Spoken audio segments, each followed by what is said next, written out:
Bien, hermanos, los invito para que nos pongamos en pie y elevemos una oración al Señor. Padre Santo, gracias te damos, Señor, en este tu día. Este es el día santo, el día de adoración donde convocas a tu iglesia para que rindamos todo honor y gloria a tu santo nombre. Gracias por los hermanos que has traído, que se han dispuesto, los que vienen en camino. Oramos pues para que los traigas bajo tu paz, tu dirección. Señor, ponemos esta clase bíblica delante de ti, pidiendo tu dirección, la guía de tu Santo Espíritu, que me permitas exponer con claridad la Santa Escritura. A mis hermanos les des una buena disposición de corazón, de ánimo, para que todos juntos seamos edificados a través de tu palabra. Oramos pues, dándote la gloria, en el nombre de nuestro Señor Jesús. Amén. Bien, amados hermanos, pueden tomar sus asientos, mis hermanos. Iniciamos pues nuestro estudio de la Confesión de Fe de Londres de 1689.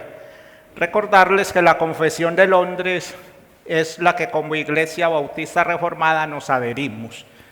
En ella, en esta confesión, entre otras cosas, si algún hermano no tiene la confesión, se la solicita algún diácono para que tenga su confesión de fe. Si alguno de los que están iniciando este estudio no la tiene, nos solicita para darle su confesión.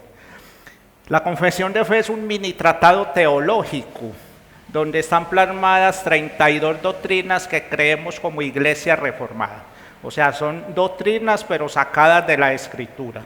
No son doctrinas pues que se han inventado fuera de la palabra, sino 32 doctrinas que sostenemos la palabra del Señor enseña. Para hoy tendremos el estudio como venimos haciendo, vimos la semana pasada del capítulo 3, hoy tendremos la segunda parte. Hoy tenemos nuestra segunda parte. Habíamos dicho que los párrafos 1 y 2 eran los decretos generales de Dios, que esto fue lo que estudiamos hace 8 días. Los párrafos 3 al 6 son los decretos particulares. Y hoy en específico nos centraremos en el párrafo 3 y 4. Para que ustedes se ubiquen en la confesión de fe, el capítulo 3, y hoy estaremos estudiando párrafo 3 y 4.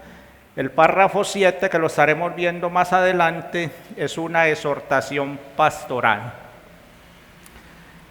Para recordar de lo que vimos en nuestra clase pasada, habíamos concluido, cuando estudiamos la doctrina del decreto, que Dios ha decretado todas las cosas que suceden. Todo, o Dios lo ha decretado todo o no ha decretado nada. Eso fue lo que concluimos. Concluimos que Dios no es el autor del pecado. Importante eso, Dios no es el autor del pecado ni obliga a nadie a pecar. Vimos que cada uno de nosotros peca libremente de nuestro perverso corazón. Y concluimos que las criaturas actúan libremente y son responsables de sus actos. En el párrafo 2 habíamos concluido que Dios decretó todas las cosas no porque las conociera previamente, porque las pudiera ver al futuro que van a pasar, sino que Dios conoce todas las cosas previamente porque Él mismo las decretó. O sea, las cosas suceden es porque Dios las ha decretado. No tiene que mirar el Señor a ver qué va a pasar para decretarlo. Él ya lo que ha de pasar, el Señor lo ha decretado. Para que meditemos, habíamos visto esta figura y habíamos concluido que así es como la confesión de fe o este estudio en específico del decreto hace ver a Dios, un Dios grande y soberano, que así es como lo debemos de tener, y la criatura pequeña. La teología decretal exalta a Dios y humilla a la criatura. Por eso es que algunos no gustan de estas doctrinas, porque esta teología exalta a Dios y humilla al hombre, a la criatura.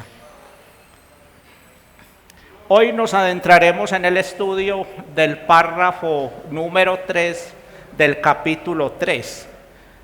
Leamos lo que dice este párrafo para que vamos entrando en materia. Dice: por el decreto de Dios, para la manifestación de su gloria, algunos hombres y ángeles son predestinados o preordenados a vida eterna por medio de Jesucristo, para alabanza de la gloria de su gracia. A otros se les deja actuar en su pecado para su justa condenación, para alabanza de la gloria de su justicia. El párrafo 3 nos dice en qué consiste la predestinación y cuál es su propósito. Pasa de lo general a lo específico. Ahora empieza a tratar de una manera específica la doctrina de la predestinación. El párrafo dice que algunos hombres y ángeles son predestinados a vida eterna en Cristo Jesús. Importante, en Cristo Jesús. Pero otros son pasados por alto y dejados en su pecado. Eso es lo que vamos a estar hoy estudiando. Y aunque esto es una deducción lógica de la doctrina del decreto, o sea, debíamos de concluir que si Dios ha decretado todo, pues obviamente la predestinación del hombre, quien ha de ser salvo, no también. Pero más sin embargo, esto no es una deducción lógica de esto, sino que es una doctrina que fluye de la Santa Escritura, como lo vamos a estar viendo. A través de la Escritura vamos a estar viendo con los textos bíblicos en qué consiste pues la doctrina de la elección o predestinación. Hay que decir que al mismo tiempo esta doctrina ha sido un campo de batalla teológico. Es uno de los temas que generan mucho interés, pero a la vez controversias. Esta doctrina hay que tratarla con mucho cuidado. Tenemos que tratar esta doctrina con mucho cuidado a la luz de la Escritura, ya que cuanto más la estudiamos nos generan más preguntas que respuestas, y eso es muy cierto. A veces entre más nos adentramos en esta doctrina hay más preguntas que respuestas. También requiere una medida extra de generosidad y necesitamos ser pacientes con los que difieren en este punto en particular. ¿Por qué, mis amados hermanos, esto es importante? Porque aún, por ejemplo, me pongo yo como ejemplo, años atrás, 3, 4 años, yo no creía en esta doctrina, ni la pasábamos por alto. Cuando leíamos todos estos textos, sencillamente pasábamos por alto y no nos adentrábamos en eso. No, sí, el Señor sí predestinó, listo, pero hasta ahí dejábamos.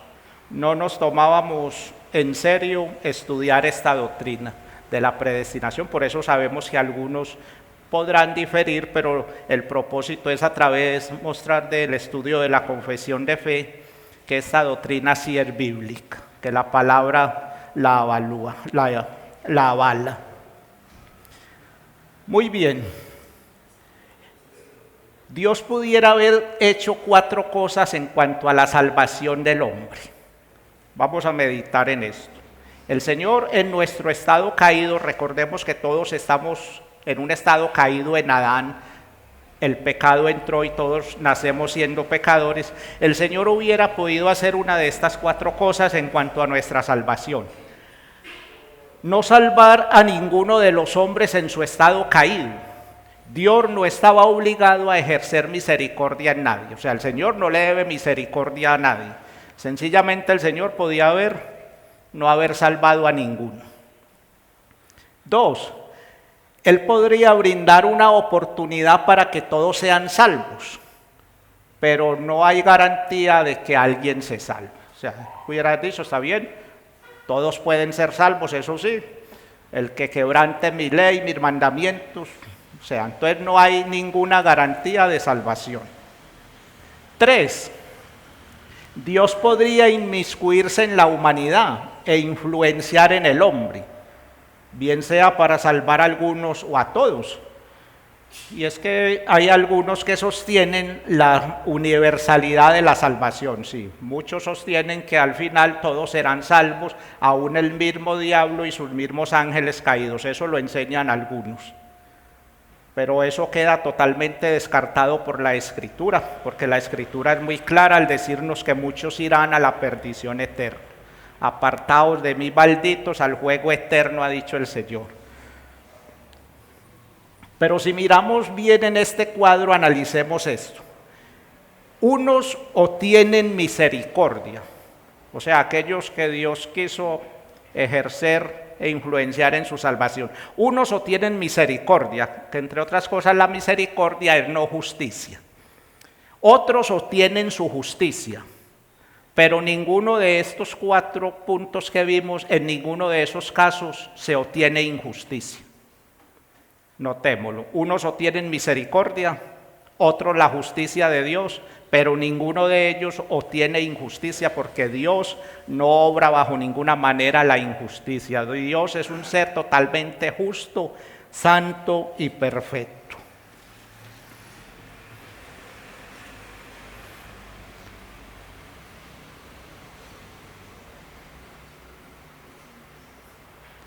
Veamos, sí, hay definición de la predestinación. Veamos cómo lo definen algunos. Berco, abrimos comillas, dice, es el consejo de Dios concerniente a los seres humanos caídos, incluyendo la elección soberana de Dios, y la justa reprobación del resto. Esto lo comenta Berco, da una definición. Sproul, C.R. Sproul, dice, abro comillas, la predestinación en español, ¿qué significa? Un prefijo que significa antes, destino, lugar donde vas. Esto quiere decir que Dios determina nuestro destino final, pero desde antes de los siglos. Como cuando separamos un tiquete que separamos nuestro destino, ¿cierto? Voy a ir a tal ciudad, separo mi destino. El Señor separó nuestro destino eterno desde antes de la fundación del mundo y es precisamente lo que vamos a estar viendo hoy. ¿Cuál es el propósito de la elección? El párrafo nos dice muy claro que los predestinados a vida eterna es para la alabanza de la gloria de su gracia. ¿Para qué Dios predestinó a los elegidos? Sí, para esto, para alabanza de la gloria de su gracia. No es por el hombre, no es para exaltación del hombre, no. Ha sido todo para la alabanza de la gloria de su gracia. Eso es muy importante que nos quede en nuestra mente. El Señor todo lo ha hecho, es para su gloria y su alabanza, no para la del hombre. Los que son dejados actuar en su pecado, ¿por qué? Se preguntarán algunos, pero ¿por qué el Señor hace esto? Para alabanza de la gloria de su justicia. Dios es un Dios totalmente justo. Él ejecutará justicia sobre todos aquellos que han quebrantado su santa ley y han querido permanecer en su pecado y en su maldad.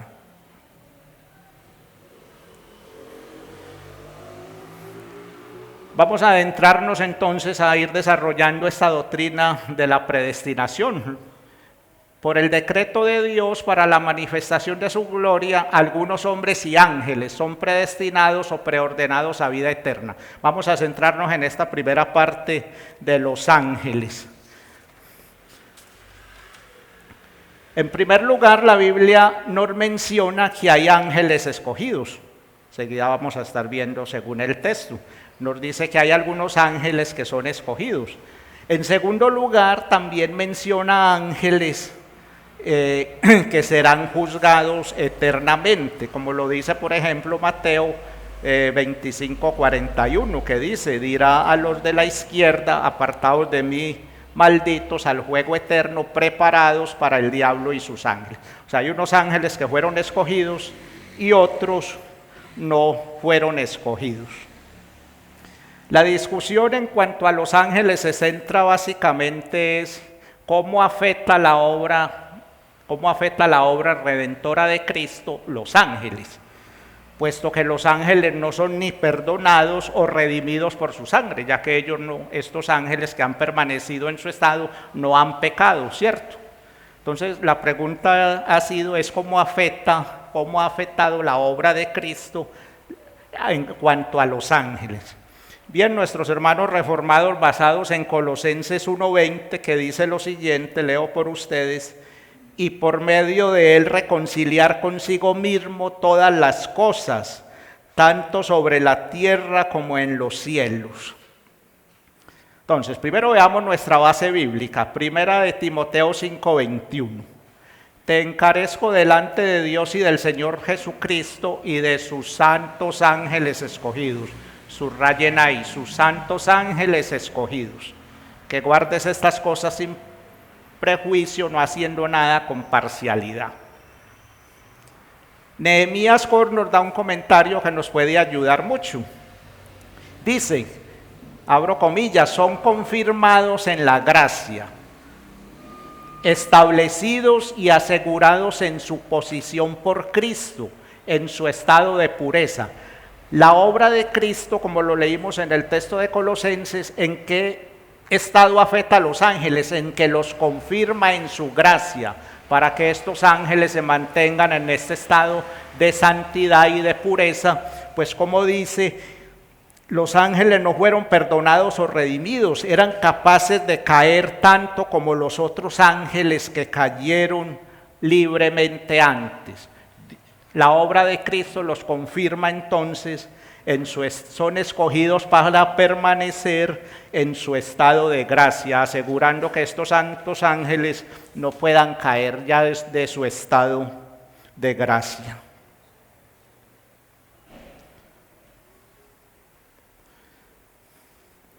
Enseguida estaremos viendo eso, mis amados hermanos. Ahora vamos a pasar pero la confesión de fe también nos habla de que algunos hombres son predestinados a vida eterna.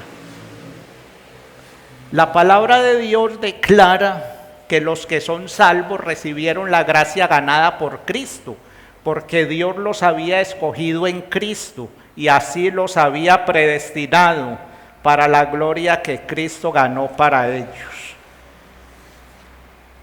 Necesitamos ver una visión de qué creían nuestros hermanos reformados, ya que nos vamos a adentrar en esta doctrina de la elección. ¿Qué creían nuestros hermanos reformados sobre esta doctrina? Pues de allí es que tomamos las iglesias reformadas, que nos adherimos a la confesión de fe.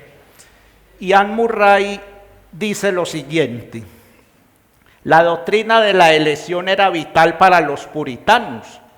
Creían, al igual que Sanchi, que era el hilo dorado que pasa a través de todo el sistema cristiano, y afirmaban que alejarse de esta verdad, o sea, de la doctrina de la predestinación, traería a la iglesia visible bajo el juicio y la indignación de Dios. La predestinación no era solo un tema teológico para los puritanos, un tema solo de teología ortodoxa. Era esencial para el evangelio y la santidad. Así es que ellos consideraban esta doctrina esencial para el evangelio y la santidad. Y así es que debemos ver nosotros la doctrina de la elección, porque como dice Sproul también, si nosotros entendiéramos nuestro estado de depravación, nuestro estado de miseria delante del Señor, no tendríamos problema con la doctrina de la elección.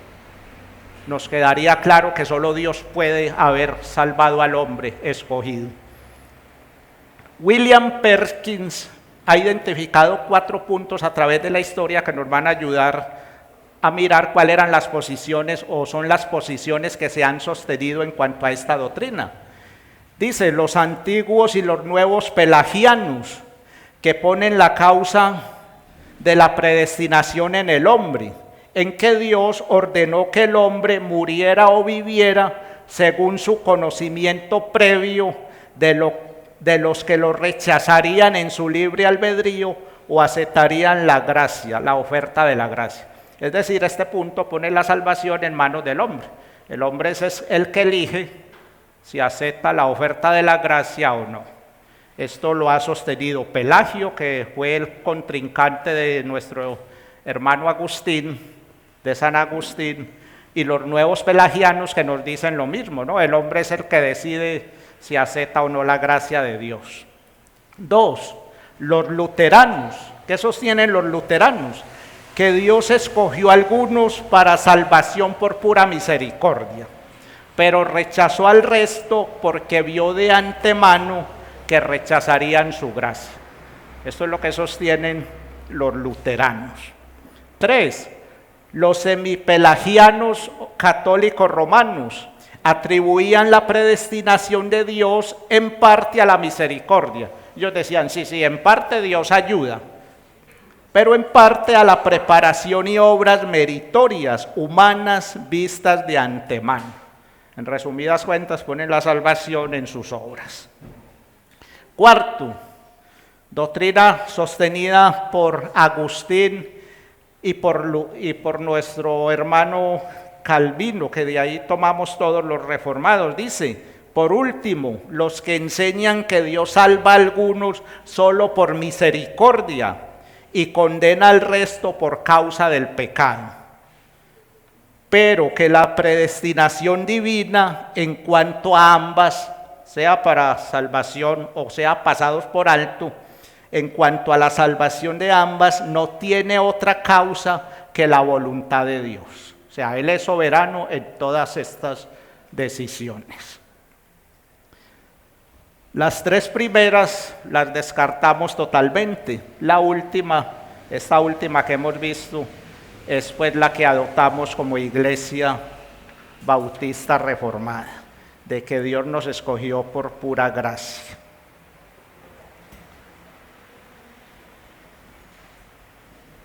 Vamos a las bases bíblicas, veamos qué bases bíblicas tenemos para creer que somos elegidos, que Dios nos ha elegido, predestinado desde antes, porque esta es una verdad negada por muchos. Muchos no es que nieguen la predestinación entre otras cosas nadie la niega, todos creen en ella, el punto donde se difiere es cómo Dios ha predestinado, cómo lo ha hecho, pero eso será tema del párrafo 5. Miremos qué nos dice la Escritura en 2 Timoteo 1:9. Quien nos salvó y llamó con llamamiento santo, no conforme a nuestras obras, sino según el propósito suyo y la gracia que nos fue dada en Cristo Jesús antes de los tiempos de los siglos. Mire, ¿quién nos salvó? ¿Desde cuándo? ¿Desde cuándo nos salvó el Señor? ¿Qué dice la parte final? Antes de los tiempos de los siglos, antes que existiéramos, que naciéramos, que hubiera memoria de nosotros, ya Él había determinado nuestra salvación. Tito 1:2. En la esperanza de la vida eterna, la cual Dios que no miente prometió, ¿desde cuándo? Desde antes del principio de los siglos. Mire que es muy reiterativo los textos. Desde antes de los tiempos de los siglos, ya el Señor había pues determinado nuestra elección. Efesios 1:4-6, uno de los pasajes tal vez más citados para esta doctrina. Dice, según nos escogió en Él antes, vayan tomando nota, según nos escogió en Él antes de la fundación del mundo, para que fuésemos santos y sin mancha delante de Él, en amor, habiéndonos predestinado para ser adoptados hijos suyos por medio de Jesucristo, según el puro afecto de su voluntad. Lo que la confesión dice, ¿para qué? Para alabanza de la gloria de su gracia. Para eso nos predestinó, para la alabanza suya, con la cual nos hizo aceptos en el amado.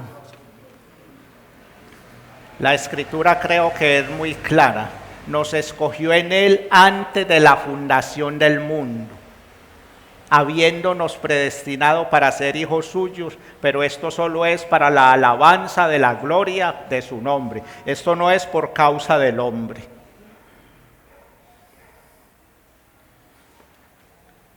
Mateo 25:34, dice la Escritura, entonces el rey dirá a los de su derecha, venid benditos de mi Padre, heredad el reino preparado para vosotros ¿desde cuándo? Desde la fundación del mundo. Venid benditos de mi Padre, heredar el reino preparado desde antes de la fundación del mundo. Esto no es porque si íbamos a creer en el presente, si Dios iba a esperar, no. Ya el Señor ha determinado todas las cosas, incluyendo nuestra salvación. Efesios 1:11. En él asimismo tuvimos herencia, habiendo sido predestinados, conforme al propósito del que hace todas las cosas, según el designio de su voluntad. Esto es conforme al propósito del que hace todas las cosas, o sea, de Dios. Esto no es del hombre, hermanos, por eso la Escritura, el profeta Jonás lo dice tan claramente: la salvación es de Jehová, la salvación no es del hombre. Si el Señor hubiera dejado la salvación en nuestras manos, créame que ninguno de nosotros sería salvo. Si el Señor no predestina a los suyos, ningún hombre vendría en arrepentimiento, porque la Escritura es contundente. No hay justo ni aun uno, no hay quien busque a Dios, no hay ni siquiera uno. En resumen, definimos la elección divina de la siguiente manera. La elección es el aspecto del decreto eterno de Dios de todas las cosas, en que Él selecciona soberana y amorosamente de acuerdo con el incomprensible consejo de su voluntad, solamente y nada bueno previsto en nosotros, lo recalca, nada bueno previsto en nosotros, aquellos a quienes Él llamará, justificará, santificará y glorificará, efectivamente por unión con Jesucristo, porque el Padre entró en un pacto eterno con su Hijo, Cristo, para que Él sea el mediador de la gracia aplicada por el Espíritu, por medio de los medios designados por Dios. Luego hablaremos de los medios que nadie será salvo, sino a través de los medios que Dios ha establecido, para alabanza de la gloria de Dios. Hasta aquí hemos visto pues cómo la Biblia, la Escritura es contundente en que el Señor, hay mucha base bíblica en que Dios nos ha elegido, ha predestinado desde los tiempos antiguos. Creo que eso no debería de generar ninguna duda en nosotros, es una doctrina clara a través de la Escritura. Pero ahora nos adentraremos en la contraparte. Y es que si el Señor ha elegido a algunos, se sigue por consecuencia lógica que a otros los ha pasado por alto.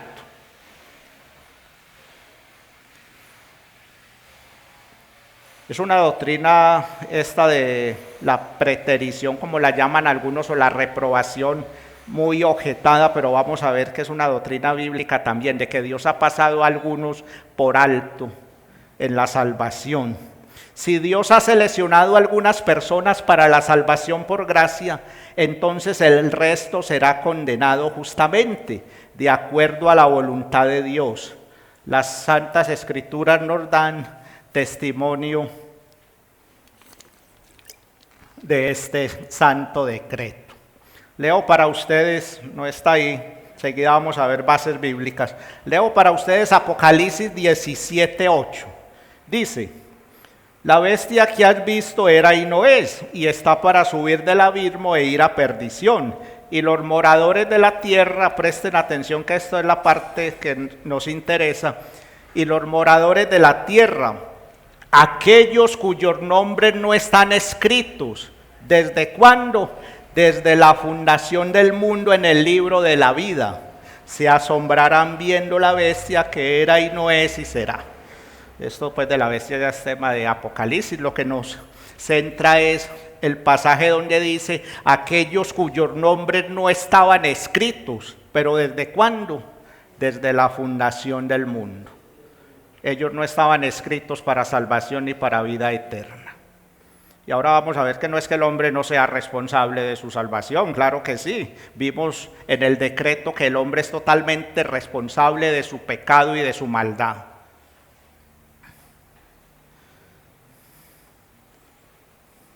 Dios abandona a algunos pecadores a la impenitencia y a la incredulidad. Cuando el sumo sacerdote Elí suplicó a sus hijos que se arrepintieran de sus escandalosos pecados contra la santidad de Dios, no quisieron escuchar la voz de su padre, porque era la voluntad del Señor matarlos. Leo para ustedes ese pasaje, si lo quieren buscar en sus Biblias, está en Primera de Samuel 2, 24 y 25. Y dice la Escritura: no, hijos míos, porque no es buena fama la que yo oigo, pues hacéis pecar al pueblo de Jehová. Si pecare el hombre contra el hombre, los jueces le juzgarán. Mas si alguno pecare contra Jehová, ¿quién rogará por él? Mire lo que dice: pero ellos no oyeron la voz de su padre. ¿Por qué? Porque Jehová había resuelto hacerles morir. Y es que ciertamente estos sacerdotes malvados, estos hijos de Elí, actuaron de su propia voluntad, su pecado, pero la razón última por la que no se arrepintieron, ¿cuál fue? Que Dios había elegido destruirlos por sus pecados.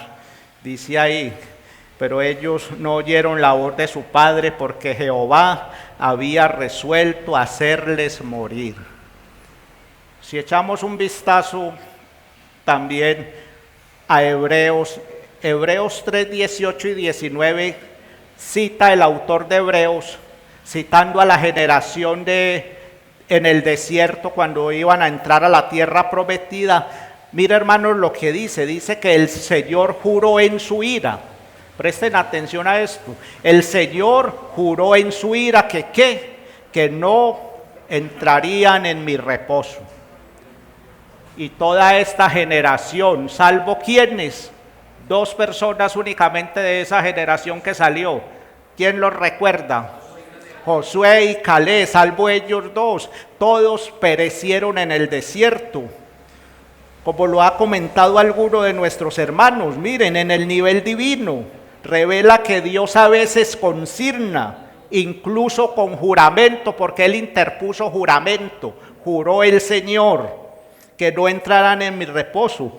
Incluso con juramento consigna a los pecadores a una condición desesperada de impenitencia. Ninguno de ellos entró en el reposo de Dios. Dios había jurado: no entrarán en mi reposo. Esto es delicado.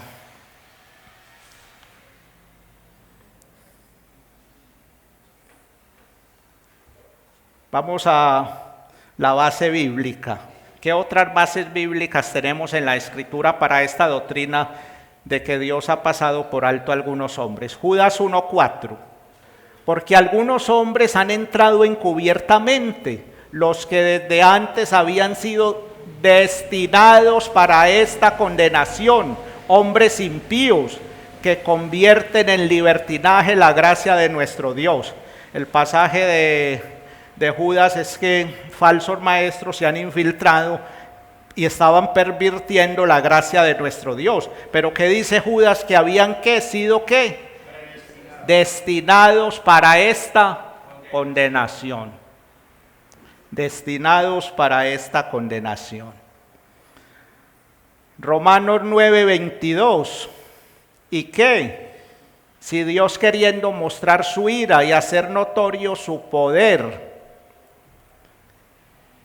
soportó con mucha paciencia los vasos de ira preparados para destrucción. Si gustan, pueden ir conmigo a Romanos 9:17, para que miremos un caso de un hombre bien reprobado en el Antiguo Testamento, que el apóstol Pablo lo trae a colación en Romanos. Dice, Romanos 9:17, porque la Escritura dice a Faraón: para esto mismo te he levantado, para mostrar en ti mi poder, y para que mi nombre sea anunciado por toda la tierra, de manera que de quien quiere tiene misericordia, y al que quiere endurecer, endurece. Y salten al verso 23. Y para hacer notoria las riquezas de su gloria, las mostró para con los vasos de misericordia, que Él preparó de que Él preparó de antemano para su gloria. Uno de los casos más notorios de un hombre reprobado es Faraón. Y es que aunque la Escritura dice que Faraón endureció su corazón de su libre albedrío moral, él era un hombre malo. Sin embargo, el énfasis del pasaje está en que Jehová endureció su corazón, porque cerca de 10 veces se dice que el Señor endureció el corazón de Faraón. Este es uno de los casos pues, de uno de los hombres más reprobados. Mire que hemos leído muy claro, porque Él lo levantó ¿para qué? Para hacer notorio su poder, para manifestar en Él su gloria. Para eso puso a Faraón. Primera de Pedro 2:8. Y piedra de tropiezo y roca que hace caer, porque tropiezan en la palabra, siendo desobedientes, a la cual también fueron destinados. Ahí nos dice la Escritura en la primera de Pedro, pues que estos hombres fueron también destinados para esto. Pero ahora nos puede surgir una duda, y es en cuanto a que Dios endurece. Para que no tengamos una falsa imagen de nuestro Dios, como si Dios estuviera allí haciendo a alguien que sea más malo y más malo, no. Esa no es la forma. Miremos lo que se nos dice. ¿Qué significa que Dios endurece? El endurecimiento de Dios de los pecadores no consiste, esto es en lo que no consiste en inducirlos o motivarlos a pecar. En eso no consiste el endurecimiento de Dios, porque Dios solo da buenos dones y no puede tentar a nadie al mal, como lo vimos en Santiago 1:13. Dios no induce a nadie a pecar. En ninguna parte de la Escritura Dios ha dicho que podemos pecar. Eso es falso. Dios no induce a nadie a pecar como si lo hiciera. Te voy a hacer que seas más malo, no. Más bien, el endurecimiento divino, miren lo que sí significa. Implica el retiro de Dios de aquellas bendiciones que refrenarían a un pecador de ciertos pecados, tales como la actividad ordinaria de su mente y conciencia. Como Romanos también lo dice, que Dios nos deja que se vayan en su desenfreno para cometer todo tipo de pecados. Miren esto, Dios no endurece por la suma del mal. O sea, como si Dios sumara más pecado a la persona y peca más. No, Dios no endurece por la suma del mal, sino ¿por qué? Sustracción del bien. ¿Qué significa eso? Dejando a los pecadores a sus propias elecciones malvadas. Sin embargo, Él permanece en control soberano de todos los acontecimientos. Quiero que eso les quede claro. Dios no endurece por la suma del mal, sino por la sustracción del bien. Es decir, Dios no obra en esas personas, los deja para que continúen en su pecado, en su maldad. ¿Qué podemos concluir ya del párrafo 3? Para que nos adentremos enseguida un poco en el párrafo 4.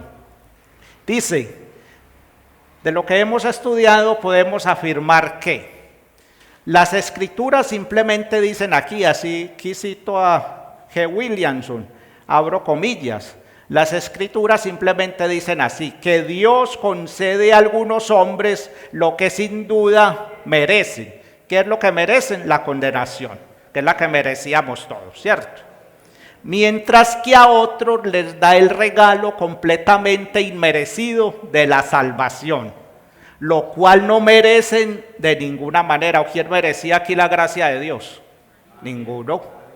Si la gracia nos fue aplicada es por pura gracia, por pura misericordia. ¿Qué podemos concluir también, mis amados hermanos? Podemos concluir en cuanto a la asimetría de Dios. Sí, en este caso es la asimetría, o sea, los dos polos distintos. En cuanto a la elección, Dios es el origen de la elección. Eso solo le corresponde a Él. El hombre es la causa de la reprobación por su pecado. Que quede eso claro, el hombre es la causa de la reprobación por su propio pecado. La base para la elección es la gracia de Dios, lo que acabamos de mentar. Solo su gracia es la base de esta elección. La base para la reprobación es ¿qué? La justicia de Dios, porque Dios es un Dios justo, totalmente justo. Adentrémonos en el párrafo 4 brevemente, mis amados hermanos. Los que tienen su confesión de fe, entonces pueden abrir en capítulo 3, párrafo 4. ¿Qué dice el párrafo 4? Dice: estos ángeles y hombres así predestinados y preordenados están designados particular e inalterablemente, y su número es tan cierto y definido que no se puede ni aumentar ni disminuir. El párrafo nos habla de la particularidad de la predestinación y su inmutabilidad. Inmutabilidad pues es que no puede cambiar porque Dios así lo ha decretado, o sea, inmutable, no cambia. Su propósito es acentuar que los predestinados están definidos y elegidos específicamente por Dios en su decreto. Se enfatiza, como lo podemos ver en el párrafo, que esta inmutabilidad, en que su número está definido y no puede ser aumentado ni disminuido. Dios conoce personalmente a sus elegidos. En una parte de la escritura dice: te puse nombre, mío eres tú. Pero el párrafo también lo que quiere dejar en claro, porque había una discusión, y era que muchos alegaban que Dios escoge por masa, o sea, por multitud, que Dios escoge solo un pueblo, solo una raza, que Dios escoge solo la iglesia. Pero obviamente en una nación, ¿quién la compone? Pues individuos. La iglesia, ¿por quién está compuesta? Por individuos, porque Romanos 8 dice que a los que justificó, a esos también cierto. Entonces, mire que es personal, a los que justificó. Cada uno es justificado particular y personalmente. Cuando dice que su número no disminuye, que ni aumenta ni disminuye, esto deja claro una de las doctrinas del decreto. Y es que esto no es por causa del hombre, como muchos nos han dicho, de que si el hombre cree o no cree. No es cuestión de que si el hombre entonces hoy es salvo, entonces está allí en el número. Pero si mañana no cree, hay que borrarlo. No aumenta ni disminuye es porque el hombre pueda mantenerse en su salvación. Esto es pura gracia de Dios. Mire cómo lo comenta David Dixon. Dice, y vamos a ver ya enseguida la base bíblica para esto. Dice: si la salvación o la elección dependiera del hombre, o sea, si dependiera de que si nos mantenemos hoy salvos, mañana no. Si la salvación dependiera del hombre, Dios no podría tener un número definido, sino que variaría. Claro, tendría que variar, porque entonces unas veces el número es más, otras veces el número es menos, sino que variaría dependiendo de si se mantiene o no en la salvación. Por eso no depende de esto. Esto depende de que Dios nos ha elegido. ¿Qué bases bíblicas tenemos? La segunda Timoteo 2:19, ¿pero qué dice? Dice: pero el fundamento de Dios es este. Pero el fundamento de Dios está firme, teniendo este sello: conoce el Señor a los que son ¿qué? Suyos. Y apártese de iniquidad todo aquel que invoca el nombre de Cristo. El Señor conoce a los ¿qué? A los suyos. Él nos conoce muy bien. Juan 13:18.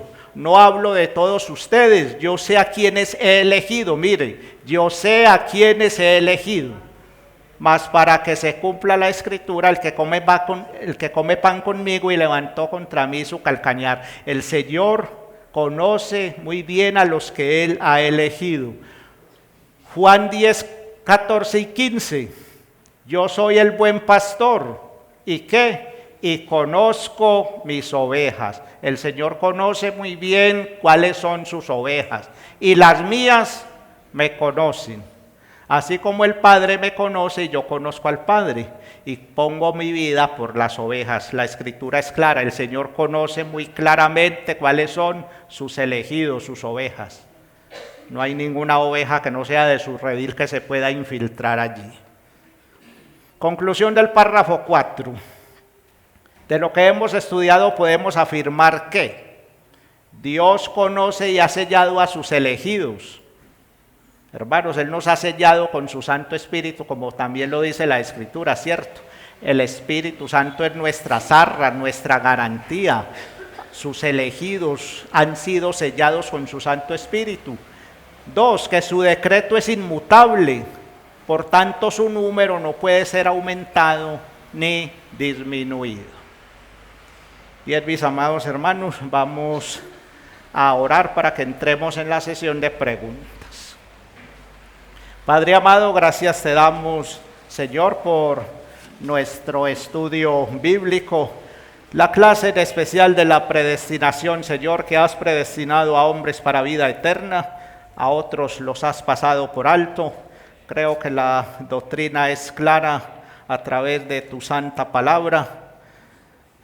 Ruego pues que nos prepares para la escuela bíblica que tendremos luego. Prepara nuestros corazones. Hoy es tu día santo, que hoy pues nos deleitemos delante de ti, Señor. Oro pues en el nombre de nuestro Señor Jesús. Amén.